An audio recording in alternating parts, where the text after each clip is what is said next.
Dr. Paul Engel. You are the director of ECDPM, which is a think tank on development issues based in Maastricht in the Netherlands with an office in Brussels. And at the occasion of your participation here at a meeting on investment in the context of ACP-EU cooperation, we would like to learn more about, of course, ECDPM, so I encourage everybody to look at the website acdpm.org. You work on trade, on regional integration, on governance, on a series of always topical issues with research. Today we would like just to have your views on one of the areas which is very hot in the agenda and where you have not only worked, you are working and you have recently published some work that I've read myself actually on the policy coherence. So could you tell us a bit more about the work of ECDPM in this area? Yeah, thank you. Yes, I can. We have been working on policy coherence for development since 2003, basically.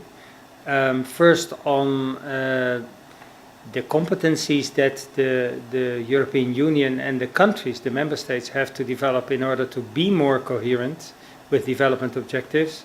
And later on also with the Commission on the reports that they produce on policy coherence for development. And as you may well know, during the European Development Days in Stockholm, the second EU PCD report will be launched. Policy coherence for us is a very important area because it is about development policy alone cannot make development happen. You need trade policy, you need security policy, you need climate policy, you need energy policies, agricultural policies in Europe to be coherent with development objectives in order to stimulate development in the South. And that's very easy. In our common language you say, don't take with one hand what you give with the other. It's a logical thing. But in practice it's quite difficult, because in practice not all these different policy areas are so much interlinked. People make their own policies on agriculture internally. We as a European Union make our own interior policies on agriculture and rural development, and we don't necessarily think of the consequences it may have or may not have for developing countries. And that is the same with, if you talk about climate policy, etc. And you see now that since 2002, more or less, there's much more awareness. You see that people realize that if you have a climate policy, that the ones that may suffer most from climate change are not necessarily the ones that are the main causes of it. So there is more consciousness of the need to be coherent and to be coherent with development objectives, because of course the big difference between being coherent with foreign policy objectives or economic objectives and being coherent with development objectives, it makes a big difference. Clearly we see in some of the topics that you cannot just talk about climate change without talking about trade, about governance, about environment. So that I think it's something, as you say, that people are integrating in their minds. But in addition to coherence of development policies on a thematic basis, does it mean also a better coherence amongst donors in their approaches in support of those development policies? Well, here you of course have a very difficult topic, which we normally refer to as the Paris Agenda or the Accra Agenda for Action since last year. I think donors are genuinely trying to be more coordinated amongst themselves, but it's a very difficult process. And it also implies that you need to be a bit less focused on your own objectives as a country. And right now in Europe, let me speak for Europe because that's what I best know. We want to move like on the proposals of the Council, the accepted rules of the Council on the division of labor, on the EU consensus. But you see that for the member states it is still very difficult to assume that responsibility and say, okay, in this country I'm not going to do anything on education because another member state is taking the lead. It is happening though. I think especially where sector budget support and general budget support is involved, you see that under the DAC, OECD umbrella, you see it happening, and also between European countries. So I think there is a tendency of being more coordinated, more harmonized, and using country systems more, which we think is a condition for putting the ownership where it should be in the country, in the partner country itself.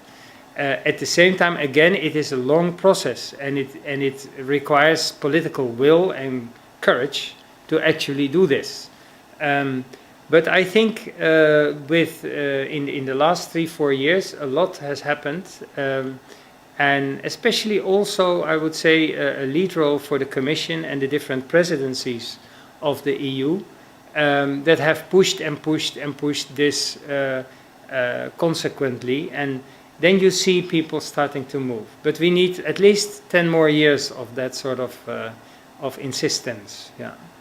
So 10 more years where ECDPM, I think, will play a critical role, because certainly this dialogue amongst donors and recipients towards a better coherence of policies, I think ECDPM has done a very, very good job so far.